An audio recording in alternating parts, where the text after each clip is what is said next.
Nesse ambiente abençoado, a palavra de Deus é pregada com responsabilidade e muita graça. E é este compromisso que nós queremos levar até você e a sua família. Comprometidos com a palavra, o nosso programa diário.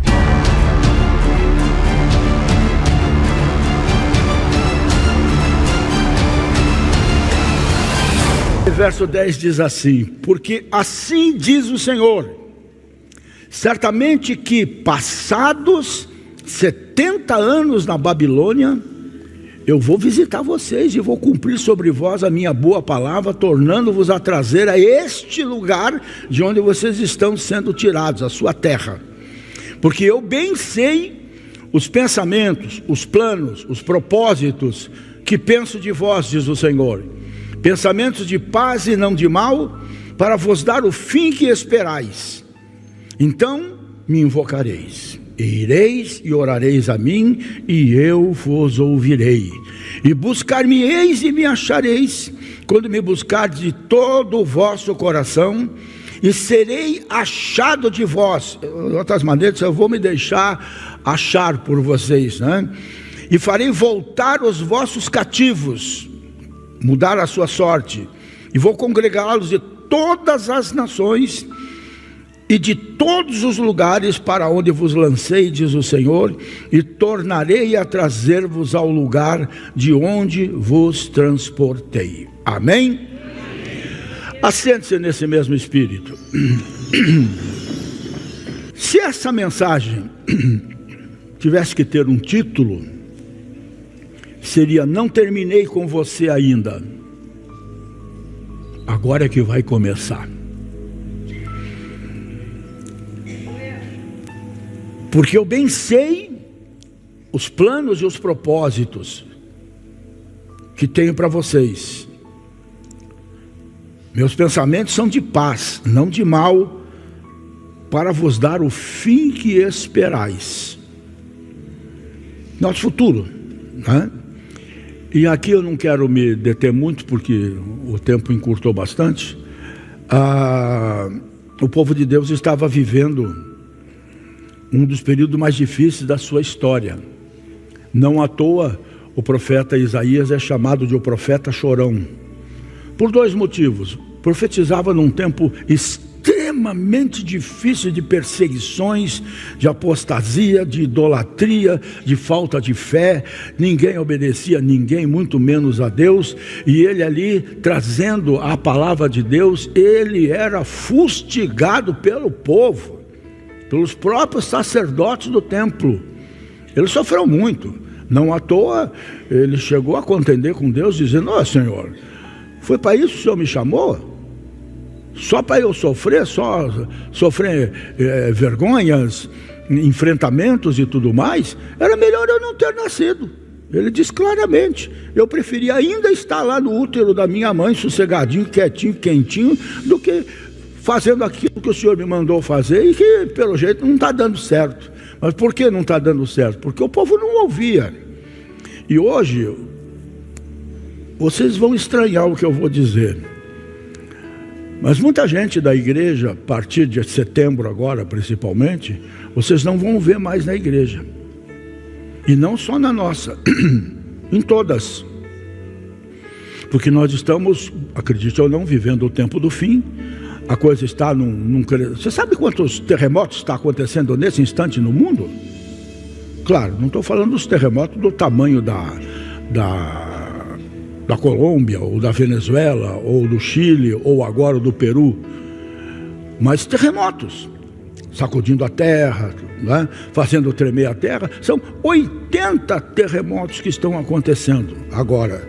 São dezenas e dezenas de vulcões que estão explodindo, e alguns que não explodiam há milênios.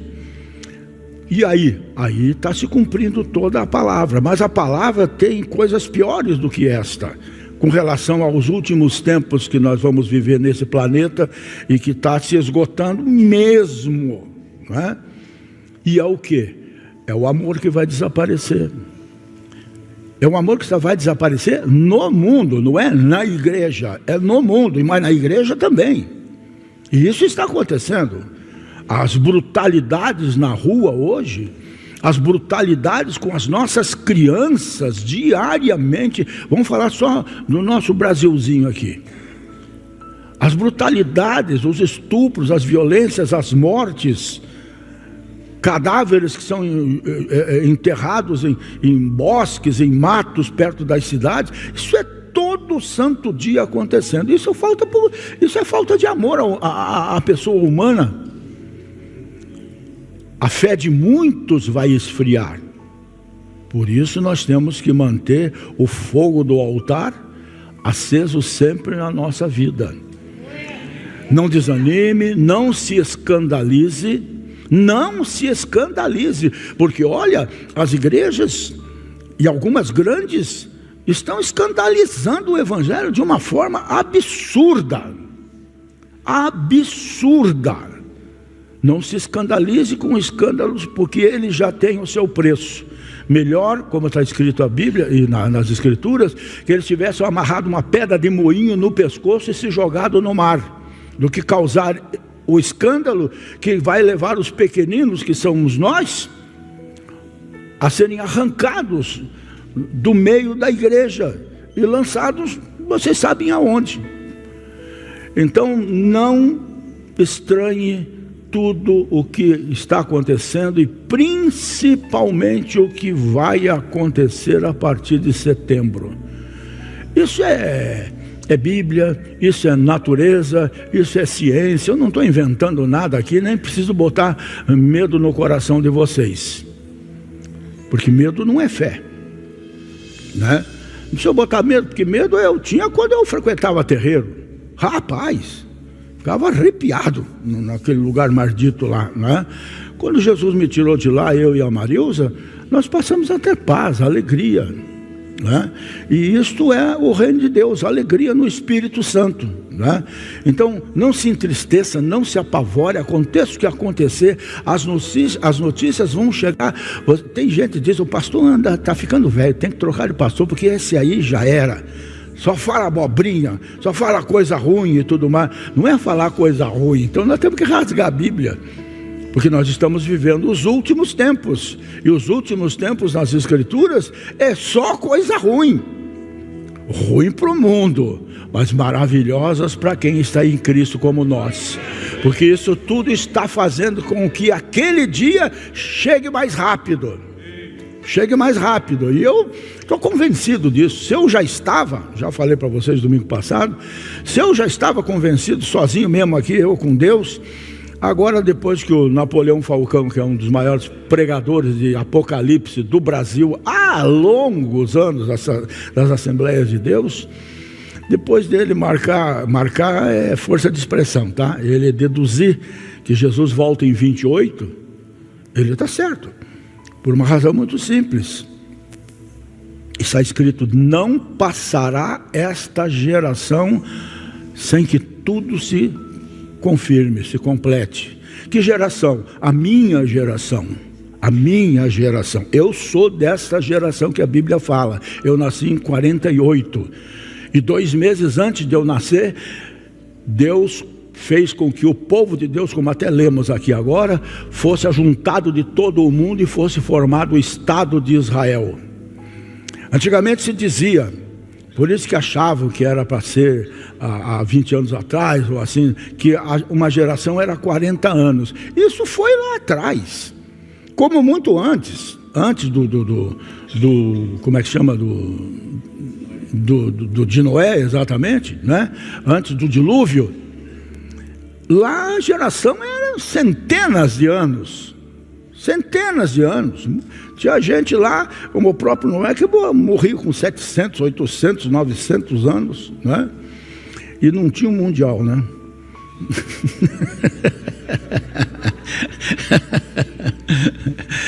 Mas hoje nós estamos vivendo um tempo, e isso é muito claro, vocês podem ver, quantas pessoas vocês conhecem aí com 70 e tanto, virando os 80? Um monte de gente. Eu que sou mais velho aqui, eu só conheço gente com beirando 80 anos. Eu tenho amigos de café com 93, 94 anos, lúcidos, que encosta o seu carro ali, na chamada boca maldita, desce para tomar café, dá risada e tal e tudo mais. Então a geração é 80 anos. Então vamos somar 48 com mais 80. Vai dar o quê? 2028. Ele não está errado. Biblicamente ele não está errado. Ele estaria errado, ou como eu estaria errado, se nós fizéssemos o seguinte: nós marcássemos a volta de Jesus. Não, nós estamos presumindo que seja, né? E hoje nós estamos vivendo esse tempo aqui, em que os pregadores estão começando a se sentir meio assim, porque ou você prega para a igreja água com açúcar, sanda de banana, docinho de coco e tudo mais, ou a igreja vai embora. Se você falar sobre pecado hoje no meio evangélico, você vê essas igrejas por aí, aquele volume de jovens, tudo e não sei o que, não se iluda com isso. É bom porque muitos deles podem vir realmente a se converter, mas não significa que são convertidos. Eles estão lá para se divertir.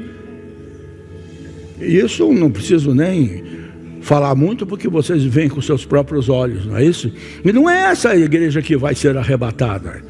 Ser fiel até o fim.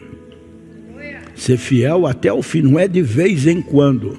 E outra coisa, nós vivemos um tempo diferenciado na história humana.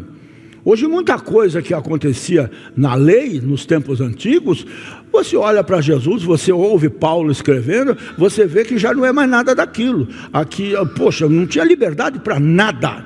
Hoje muita coisa está acontecendo no meio evangélico de ruim, porque tem sido ensinado errado, e a gente até nem se atreve a trazer para púlpito algumas coisas que nós deveríamos trazer. Por exemplo, uma coisa que destrói famílias, destrói pessoas, destrói relacionamentos e tudo mais: sexo. Meu Deus, se eu vier aqui pregar alguma mensagem que eu sei pregar para casais, para vocês, muitos de vocês iam ficar assim: pô, o pastor agora virou o como é que chama o pregador lá?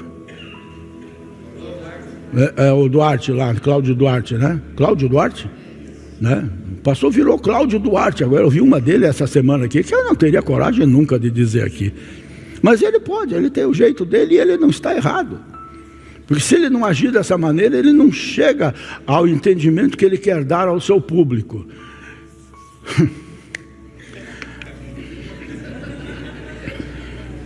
Então nós olhamos, vamos voltar para o texto. O povo de Israel estava vivendo realmente um dos períodos mais difíceis da sua história. E Deus está dizendo aqui: vocês vão se lascar por 70 anos, porque eu levei muito mais anos e sacrifiquei mais profetas para que vocês entendessem, obedecessem e não tivessem que passar por isso. Mas como vocês escolheram o seu destino, agora aguentam, que lá vem chumbo, né? Então o povo de Israel estava no exílio na Babilônia, longe de casa, sem perspectivas, desanimado já, como diz o Salmo 126, né? Já tinham pendurado até as suas harpas nos salgueiros, porque não tinham mais prazer nenhum de cantar ao seu Deus, ou cantar qualquer música alegre, porque eles não tinham mais cânticos para cantar. E os cânticos de Israel, como vocês veem volta e meia nas escrituras, são cânticos muito alegres, com danças e tudo mais, mas tudo dentro de um contexto que não é esse contexto das igrejas hoje, com essas dancinhas sem vergonha, né? Só presta para tirar a atenção do povo e mais nada. Então eles estavam achando que tudo tinha acabado, pensavam que Deus os tinha abandonado, né? E agora estavam tomando um remédio amargo que eles mesmos prepararam, né? Mas então, no meio desse sofrimento todo, dessa tragédia moral, social, econômica e principalmente espiritual, Deus levanta o profeta Jeremias para declarar uma palavra de esperança. E essa mensagem também é para quem pensa, como muitos aqui, quem sabe hoje, que perderam tudo, que fracassou, para quem está achando que chegou ao fim da caminhada.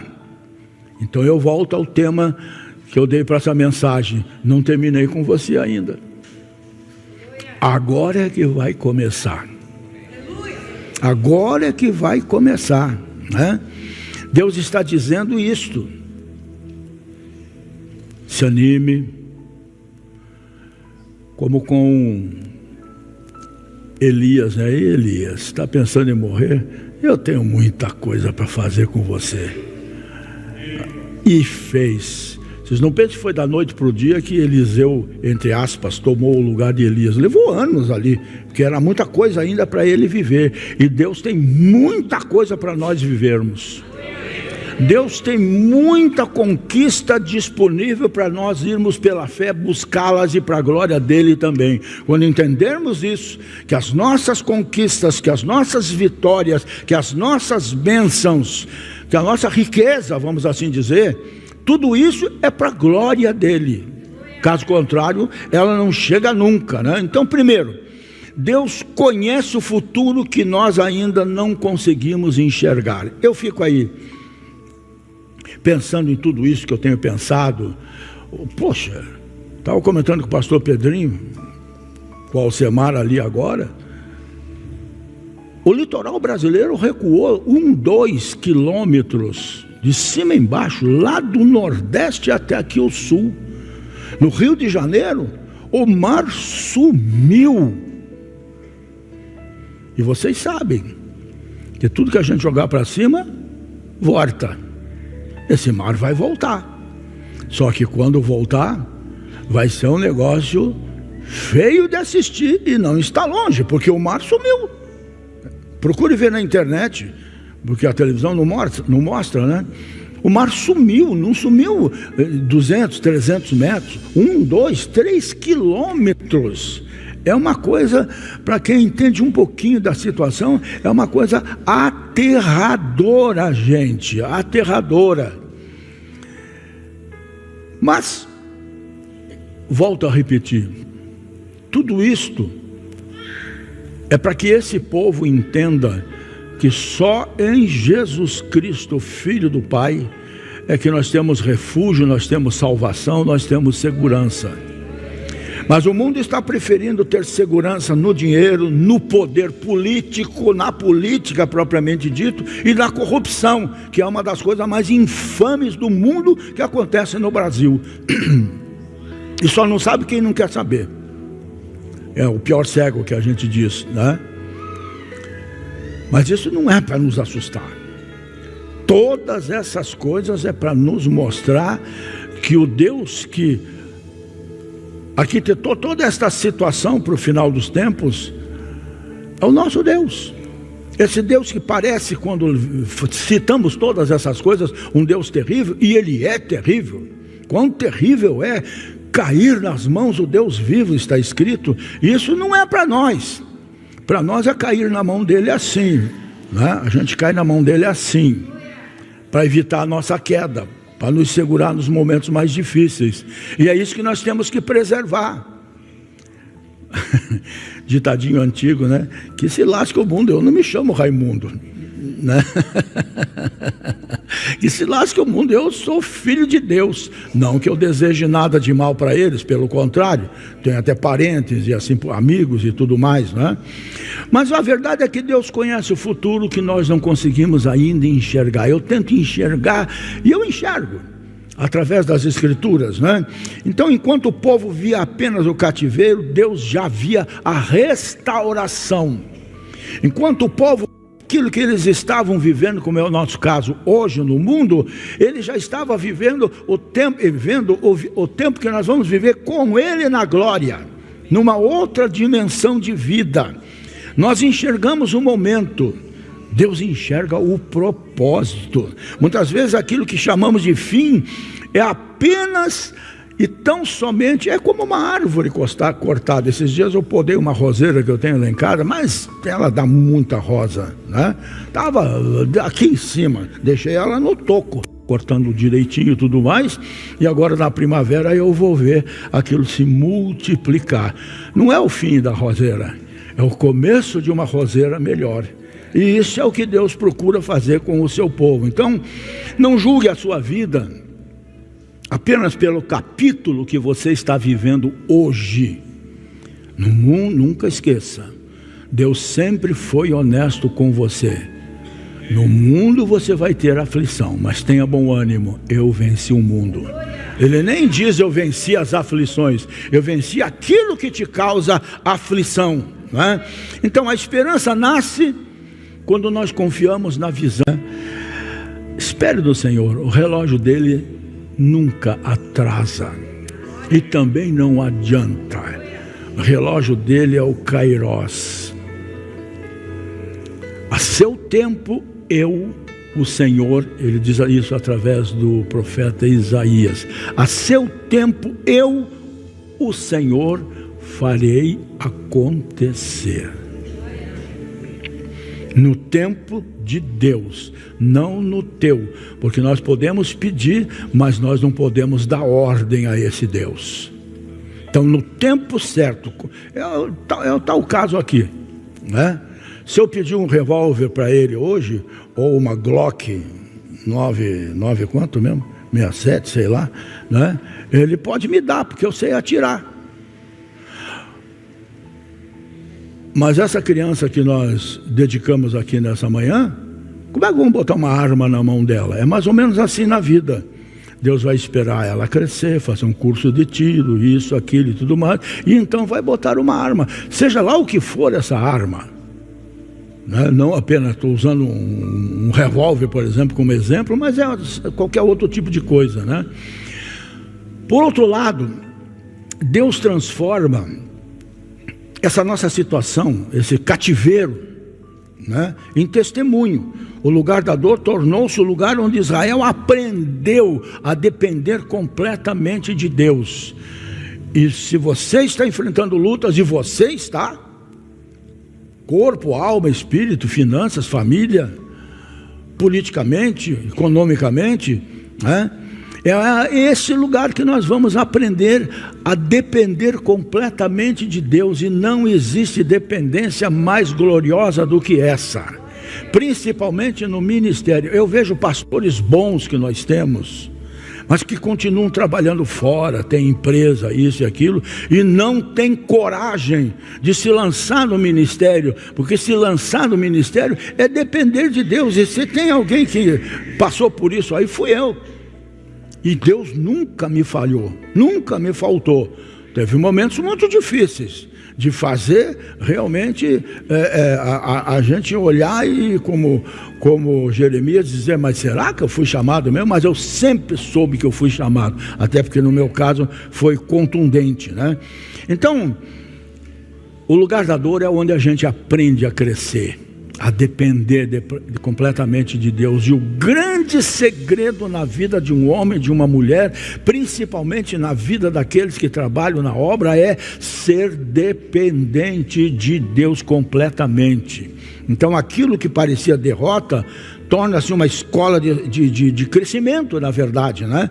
A sua maior luta pode se transformar na sua maior mensagem. Quantos que eu conheço que têm ministérios específicos de cura? E por que eles têm? Ora pelo rim, a pessoa é curada na hora. Por quê? Porque um dia sofreu, porque um dia teve problemas com os rins, e o Senhor o curou, e agora ele está, entre outras palavras, com mais entendimento, para quando orar, o milagre aconteça na vida daqueles que estão sofrendo daquilo que ele um dia sofreu, né? E as lágrimas de hoje poderão fortalecer outras pessoas amanhã.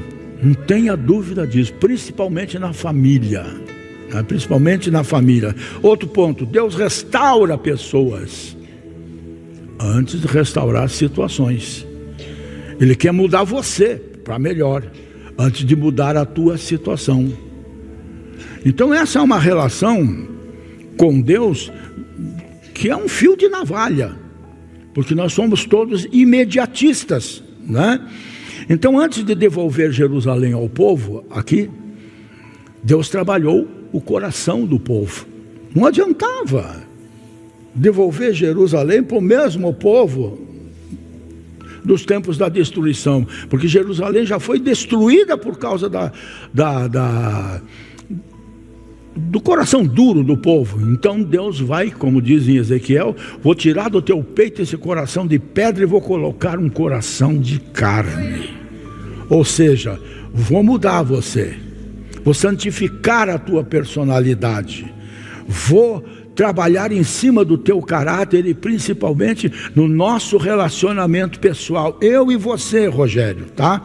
Deus está mais interessado em quem nós nos tornamos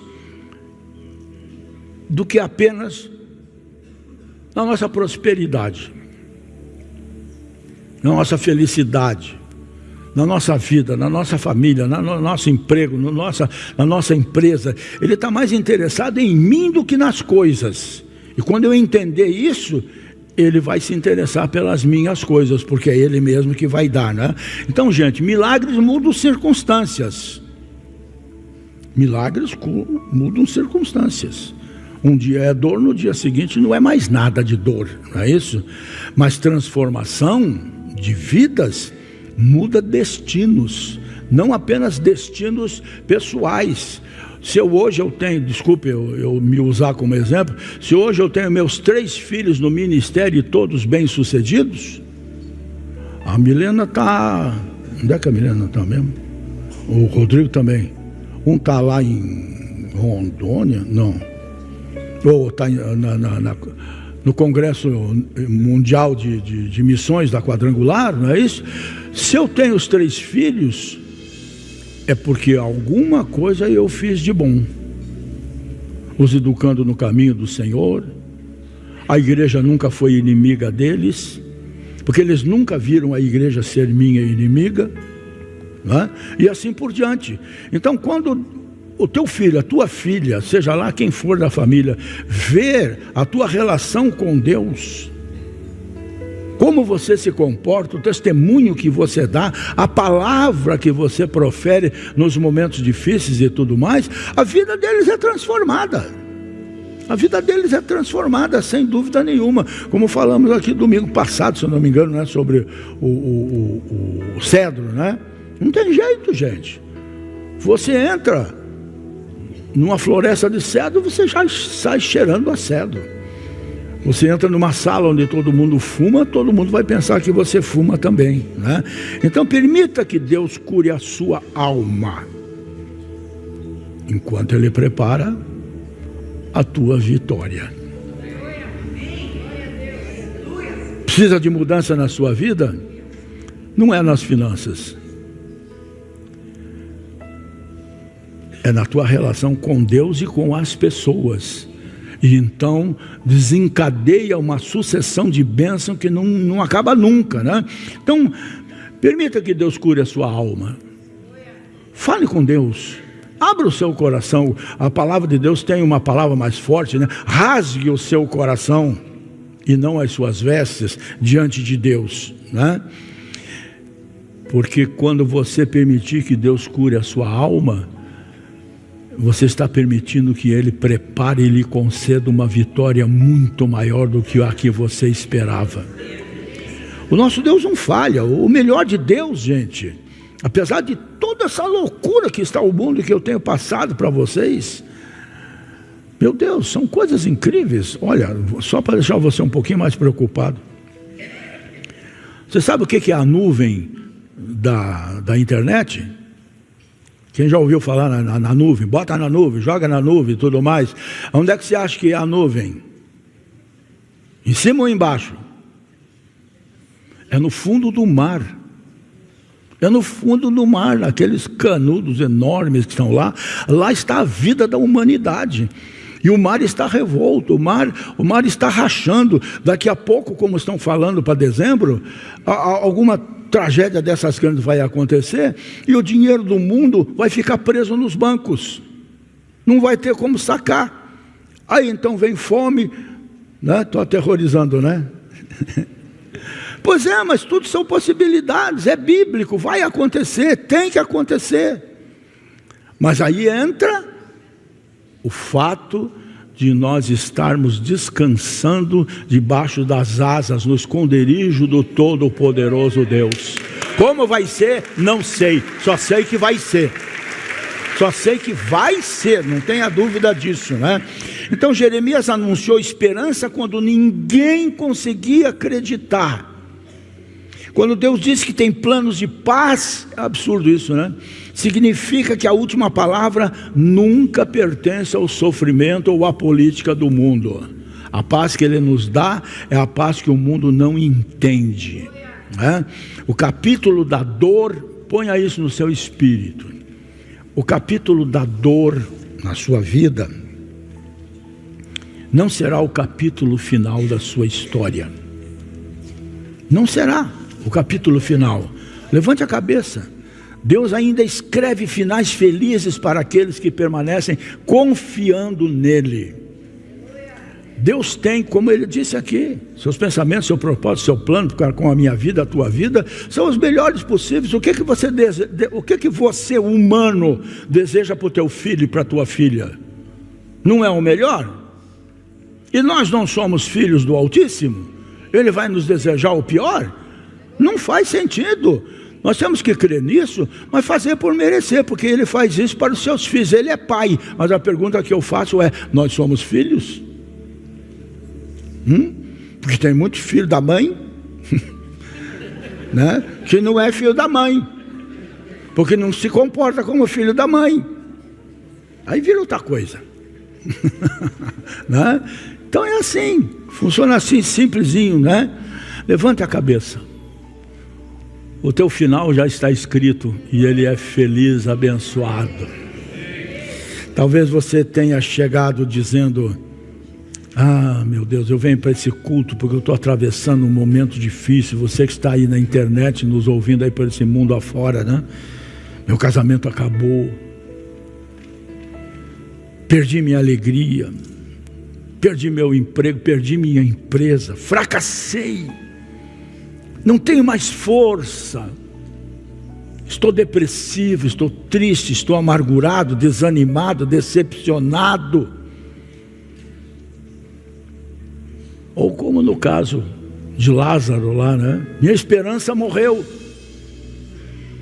E eu morri junto com ela, porque a enfermidade me engoliu. Mas Deus responde hoje: eu continuo, Rogério, conhecendo os planos que eu tenho para a tua vida. E os meus planos com você, Igreja Quadrangular do Ecoville, não são planos de destruição, são planos de paz.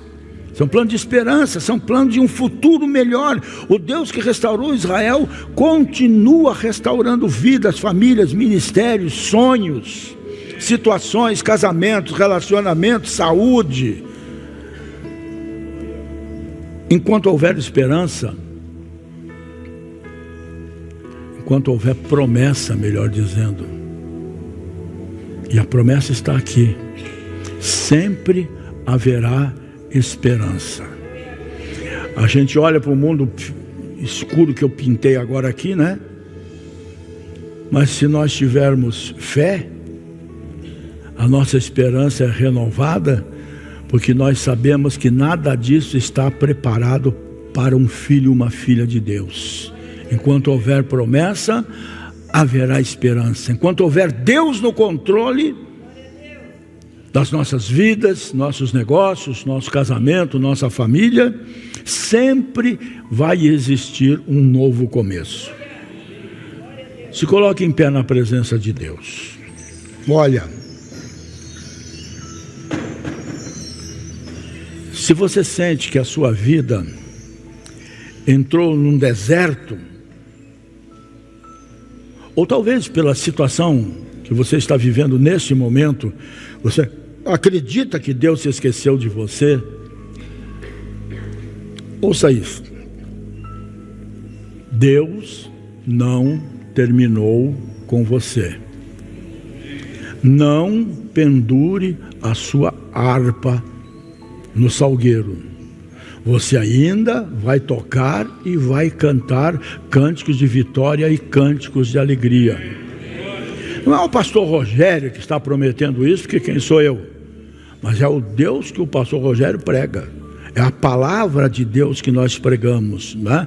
Há sonhos, se você pode acreditar e dizer amém para isso, há sonhos que Ele vai restaurar na sua vida. Projetos antigos, porque se o mundo está acabando, está deixando de acabar, nós temos que continuar vivendo e tocando para frente, porque ninguém é dono da verdade, muito menos eu. De repente, vocês vão ter que acabar me enterrando um dia mesmo, espero que não seja logo, né? Mas, de repente eu vou ser arrebatado, como eu acho. O importante não é eu estar preocupado com o dia do arrebatamento ou com o dia da minha morte. É eu estar preocupado com o meu dia hoje, porque o amanhã a Deus pertence. Amém, gente? Então, gente, tem portas. Acredite em nome de Jesus, acredite. Tem portas que Ele vai abrir para você. Estão trancadas por vários motivos, mas em nome de Jesus, nesta manhã essas portas vão se abrir em nome de Jesus. E se você pensa que Ele terminou o livro da tua vida e botou lá embaixo, fim, você está enganado. Uma nova história Ele vai escrever através da minha vida. Se eu com a minha idade acredito nisso piamente, poxa, você que não tem nem a metade da minha idade, por que está desanimado? Calma, vamos à luta, vamos semear, vamos plantar, vamos abrir poços, vamos semear no deserto, que vai ser o que eu vou fazer em dezembro com vocês aqui no projeto de vida, né? Cavar poços, semear no deserto, acreditar no poder de Deus. Não vai dar certo para o mundo? Não, mas vai dar certo para nós que estamos no mundo, mas não somos mais do mundo, nós somos dele, né? Hoje é dia de deixar o passado aos pés da cruz do Senhor Jesus. Vamos colocar o nosso passado, nossas dores, nossas decepções, tudo que nós já sofremos de ingratidão, de decepção. Não deixe essas coisas do diabo macularem o teu coração, se abrigar no teu coração. São sementes ruins e raízes de amargura que vai estragar a tua vida. Perdoe. Ah, o senhor não sabe o que fizeram comigo. Vocês é que não sabem o que já fizeram comigo, mas eu sei muito bem, e você também deveria saber, o que Jesus fez por nós. E o exemplo maior dele foi morrer tranquilo. Apesar de toda a dor e tudo mais, morreu sossegado, morreu tranquilo e morreu feliz, porque sabia que estava cumprindo a sua missão, que não seria cumprido se ao invés de pendurado na cruz, olhando ali para sua mãe, suas tias, aquele povo ali embaixo, não é? Ele simplesmente olha para aquele povo. Foi o momento de tristeza dele, porque ele dizia: Pai, perdoa-os, não estão sabendo o que estão fazendo. Em outras palavras, as bufetadas, os espinhos, os cravos, a xingação, a cusparada na cara, a coroa na cabeça, nada daquilo entrou no seu coração. O espinho entrou na sua cabeça, mas não entrou no coração. E essa é uma lição para você. Não deixe esse espinho entrar no teu coração. Você já andou com alguma coisa assim incomum, uma pedrinha, alguma coisa no sapato ou na botina e tudo mais? É ruim, né? É ruim. Essa semana aconteceu isso comigo. Estava usando esses meus Skechers aqui, e eu sentindo alguma coisa incômoda, né? No tive parei, abri, tirei o sapato e olhei, uma moedinha de 5 centavos. Estava me incomodando. Estava me incomodando. E às vezes uma moedinha de 5 centavos que não vale nada, não serve nem para fazer colar para criança, está incomodando o seu coração, está incomodando a sua mente, está incomodando seu casamento, está incomodando sua vida de um modo geral. Tira esse espinho, não permita que ele cresça E como eu disse, se torna uma raiz de amargura, porque daí lascou. Porque daí muitos vão tomar o teu partido, muitos vão fazer exatamente o contrário, e aí a amargura vai se espalhar por muita gente. Vocês já ouviram falar, tem uma cidade chamada Exu, em Pernambuco, e tem 2 famílias lá que se matam há mais de 150 anos. Mata um, vão lá, matam outro. Mata 2, mas vão lá, matam 2. Ódio, ressentimento. Não entra nesse jogo maligno. Porque eu bem sei os pensamentos que penso de você. Pensamentos de paz e não de mal, para dar aquilo que você espera, orando e pedindo. Venha a Cristo, venha a Jesus, entregue sua vida novamente a Ele, se for preciso. Pede perdão, Senhor, me desculpa meus vacilos, momentos negativos. O Senhor sabe, o Senhor conhece tudo da minha vida, o Senhor já passou por tudo que eu passei, por isso eu posso te pedir, me ajuda nesse momento de angústia, nesse momento de dor, nesse momento de decepção, me ajuda nesse momento de dúvida. Entregue sua vida novamente a Ele e receba essa promessa pela fé. Não terminei com você ainda. Agora é que vai começar.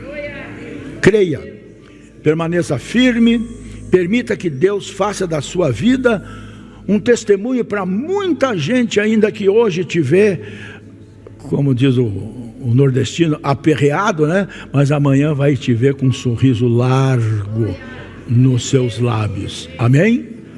Você acabou de participar de mais uma edição do seu programa Comprometidos com a Palavra.